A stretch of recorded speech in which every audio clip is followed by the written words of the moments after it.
Welcome back, everybody. This is the Johnny-Mare, and I am continuing with Pokemon Blue, my complete Pokedex journey. So my last episode, we took on routes 9 and 10, and in this episode, we're going to head through the Rock Tunnel to get to Lavender Town, which is the next town in the game. So my Pokemon are around level 30 and 31 for all three of my main party Pokemon, and then of course we have Tux, my level 5 Farfetch'd, kind of pulling down my average level across the board. But in this episode, we're going to head through one of the longest dungeons in the game, which is Rock Tunnel. Now, Rock Tunnel is pretty long. There are a lot of trainers in here, but there really are no items. And so there's nothing of note other than the trainer battles.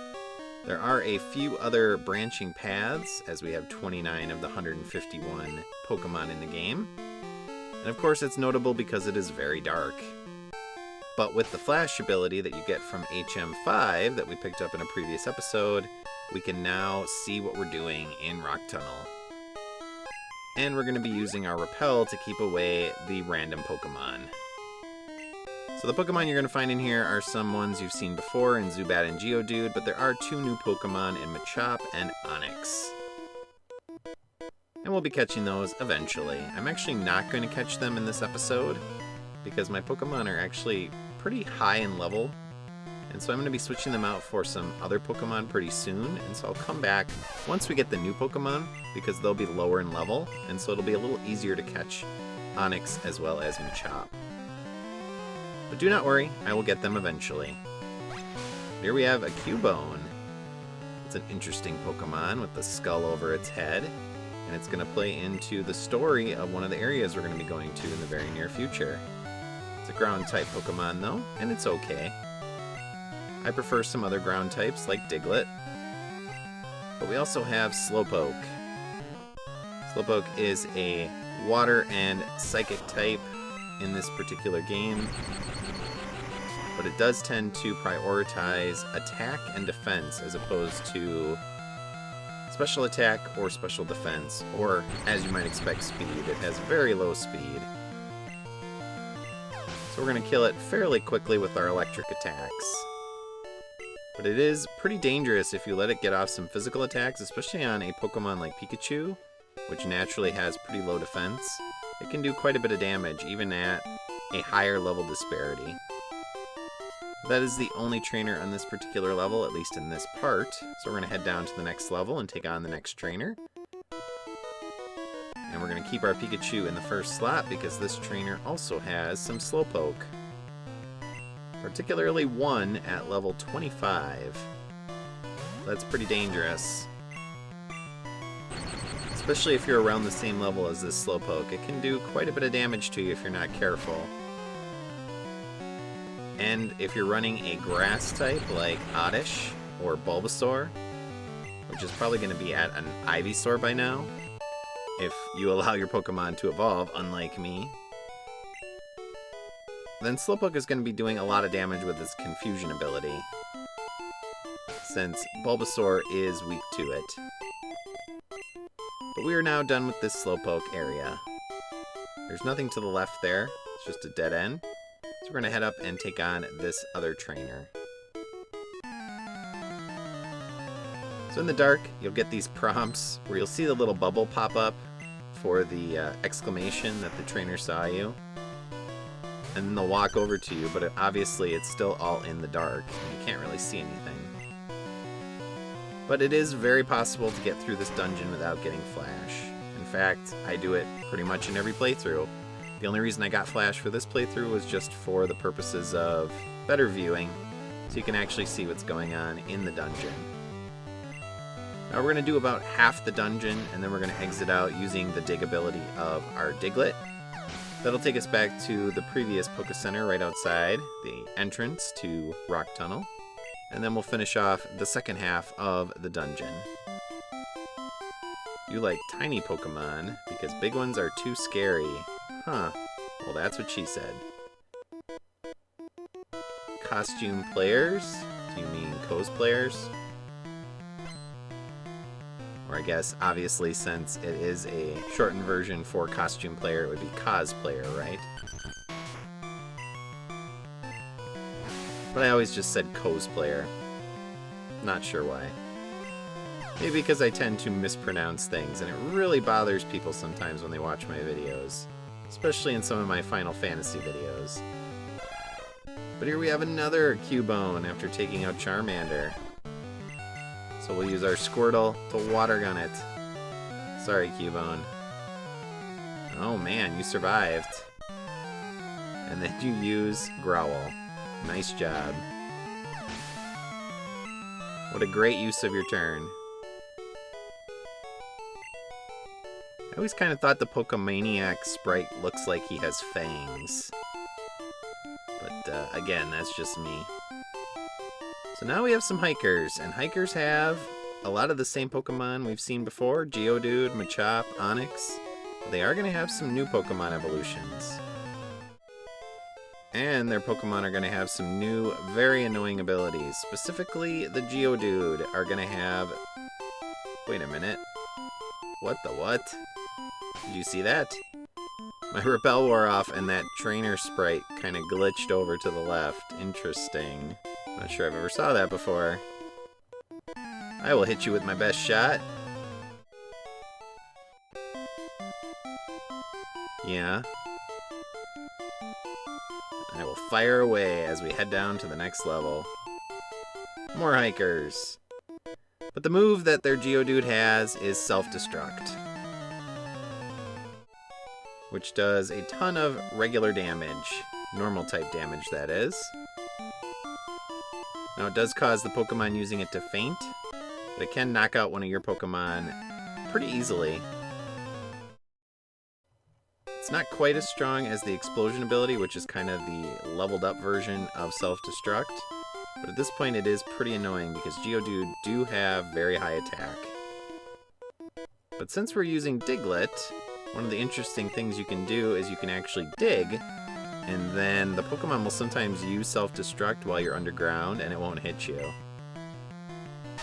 So this hiker has a Geodude and a new version of Geodude, its second form of its evolution, which is Graveler.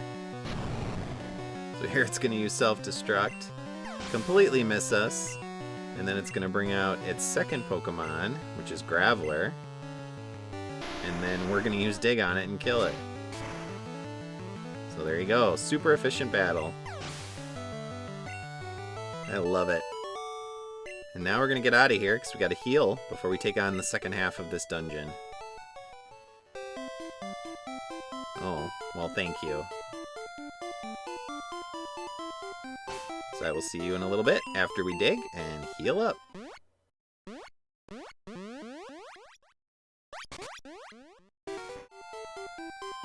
Alright, we're back.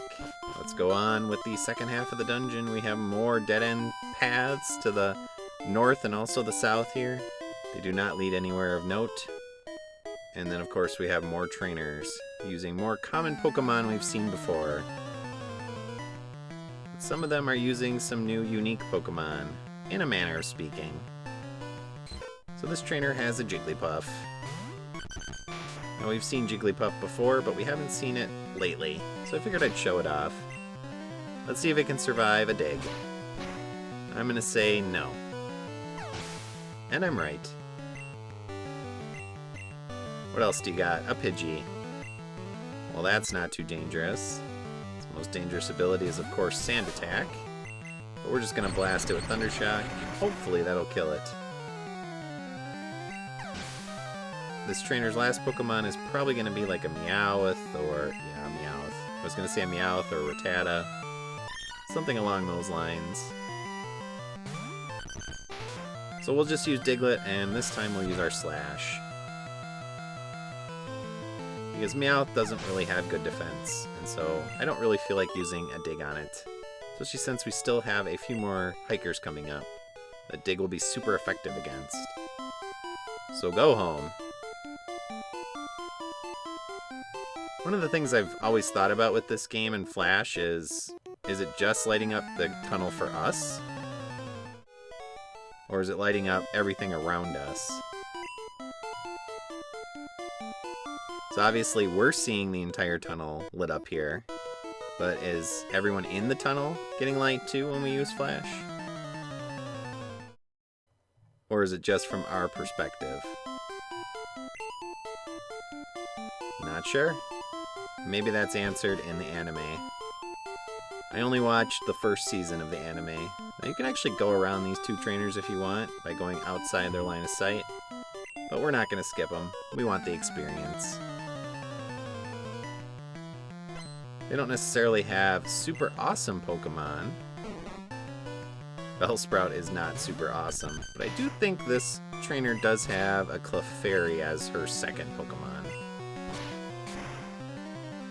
I guess we'll find out in a second. Because obviously Bellsprout cannot stand up to the power of Dig. Ah yes, Clefairy. Which it does not know Metronome. I looked it up in my official Prima strategy guide that I still have from back in the day when I got this game. And I don't think Clefairy learns Metronome until around level 31. So no worries yet. You did? Yeah, we want one. I gotta name it Muscles. I do have Pokemon. Who would be coming through here without Pokemon? Crazy people, that's who. You're sweaty. That's unfortunate. Well, the exit is not too far away. We're gonna risk it. We're gonna try not using another repel and see if we can get out of here without a fight. Other than this trainer. We'll see if we can get out without doing another random encounter. Yay, another Meowth. Team Rocket's favorite Pokemon. Or at least Jesse and James. We'll take it out with Slash. What else you got? An Oddish. What should we do with Oddish? Well, Dig, of course. Super effective, since it's Poison type. And then lastly, what do you got? A Pidgey. Well, you had some interesting Pokemon, and then you bring it out with the ultra-common Pidgey. Now, some people like Pidgey. Of the two kind of common bird Pokemon in this game, Pidgey and Spearow. I don't like Pidgey that much. I tend to prefer Spearow. Yes, it doesn't have a third evolution, but it prioritizes speed and attack, and it learns better flying moves, so I like it more. Dang it! Random encounter! Oh, hello, it's a Machop. Let's see if we can catch it. Probably not. I'm probably going to do too much damage here. Maybe if I do a slash and it doesn't crit, it won't kill it. But it crit. I think critical rate is based on your speed. So that has been Rock Tunnel completed. There's a hidden item in this stone over here. There are 4 trainers right here to the north of Lavender Town, but we're going to skip them for now. Again, similar to the route previous that I skipped, I'll be coming back to it once I get my 2 new Pokemon I'm picking up soon. But here we are in Lavender Town. Now, this being the Game Boy version, we don't get the cool purple effect, the lavender effect like you do in Yellow if you play it on a Game Boy player or on the Super Game Boy. But this town is kind of dark in many ways. So they talk about rockets actually killing Pokemon, and that there's a Pokemon tower where dead Pokemon are brought to and basically buried. And people sort of pray to or worship their Pokemon that have passed away. So, you know, kids game. Standard kids fare. And that they're essentially engaging in racketeering with Pokemon trade, especially around Cubone. But let's heal up and explore the rest of the town. So here we have the volunteer Pokemon house, run by, I believe his name is Mr. Fuji. And basically he is someone who takes care of Pokemon that have been abandoned or injured. Now there is a rival encounter in the Pokemon Tower. We're not actually going to do it right now. I've decided to skip it, which I usually do when I play this game. But we'll come back to it and do it a little bit later. I tend to skip it until after I beat Gym 4, and also the hideout that you have to do after Gym 4. Oh no, this coupon was clipped. I wanted to enter that contest. Did you ever buy something like a magazine and there were coupons clipped out of the back? Do you even know what a magazine is, viewer? I'm sure you do. There's still magazines around, but they're mostly gossip magazines these days. I remember the days of EGM and GamePro and Nintendo Power back in the day. They were good, fun to read through. I still have some issues of Game Informer. I think I have some older issues too of EGM and GamePro, and a few Nintendo Powers also. They're somewhere in my closet. Maybe I'll have to pull them out someday. But in this house, the music changes. And here we have the Name Rater. And what he will do is change your Pokemon's names. And so this is only for Pokemon that you have personally caught within your particular game. You cannot change the names of Pokemon that have been traded from outside the game. So if I ever do catch a Pokemon and in a later episode someone wants to rename that Pokemon to something else that hasn't been already nicknamed, we can always do that, provided it is one that I caught within Blue and haven't traded over from Red. This guy wants single-use boosters of stats in battle. They're pretty powerful, I just never use them. I just basically sell them all the time. Yeah, a couple cities over. Not here, that's for sure. This town is the first place you can get a particular item, and that is Great Balls. So we're going to do a lot of shopping here. So this town has some interesting items. Specifically, the most interesting item is the Great Ball. This is the second level of the Catching Ball. And then of course you also can now start buying Revives and Escape Ropes, which are also useful items to pick up.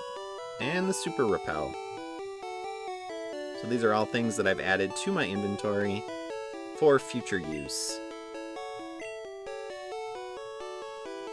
So this is my current inventory. I bought about 23 Great Balls. And then I also bought some Super Repels, but I've currently stored them in my box in the PC. So we'll finish off this episode by heading up to the Pokemon Tower and talking to the people inside. I'll show you the rival, although we will not engage him in combat. And then in my next episode, we're going to head to the west because we want to get 2 new Pokemon to add to my party. And we want to check out one of the biggest cities in the game, which also has a massive mall. A fancy mall, you could say, where we can buy all sorts of stuff. Yeah, we don't really see Noble Purple. I really do hope the Pokemon souls are resting easy. It's a very grim thing. Everyone's doing Nuzlocks these days. But they were doing them even in the OG games. Poor guy. I did come to pay respects. I haven't lost a Pokemon yet, but I certainly have in other games and playthroughs. Oh. Well, everything dies eventually, just not in kid games, usually. But thanks for watching, viewers. I hope you enjoyed this episode. I'll see y'all next time when we head to the west. We get a couple new Pokemon to add to my party. And we do a lot of shopping. So let's show off the rival, and then we'll call it an episode. I'll see y'all next time. So long. Thanks for watching. If you enjoyed this video, please press like and leave a comment below. Please also subscribe to my channel and press the notification bell. See you next time.